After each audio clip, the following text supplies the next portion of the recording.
कहते हैं जैसी संगति वैसी रंगति। एक बार एक राजा जंगल की ओर जा रहा था।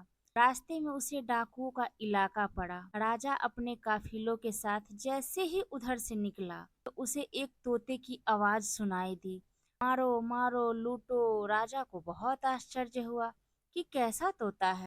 राजा को बड़ा क्रोध आया पर वह आगे बढ़ गया। कुछ दूर चलकर ऋषियों के पास आश्रम में पहुंचा। जैसे ही आश्रम में पहुंचा, वहां द्वार पर एक तोता था।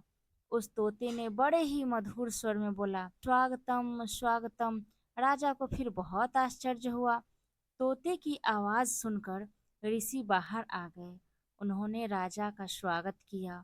अपने आश्रम में उगे फूल फल से राजा को संतुष्ट किया। राजा से रहा नहीं गया। उसने कहा कि ऋषिवर, ये क्या देखा मैंने। एक ही कुल में जन्मे ये दो तोते, दोनों का कुल एक, दोनों का वंश एक, दोनों की जाति एक। रास्ते में जो तोता मिला था वह तो मुझे गालियां दे रहा था, लूटने की बात कर रहा था, लेकिन यह तोता है जो मेरा स्वागत कर रहा है।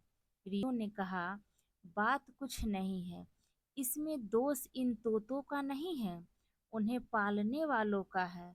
दोनों एक ही माँ की संतान है, पर एक डाकुओं के पास रहता है और एक ऋषियों के पास रहता है। तो कहते हैं कि अच्छे लोगों के संगति में रहिएगा तो अच्छे बनिएगा, और अगर बुरे लोगों की संगति में रहिएगा तो बुरे बनिएगा। तो इसीलिए कोशिश कीजिए कि बुरे लोगों से बचे और अच्छे लोगों से दोस्ती करने का कोशिश कीजिए।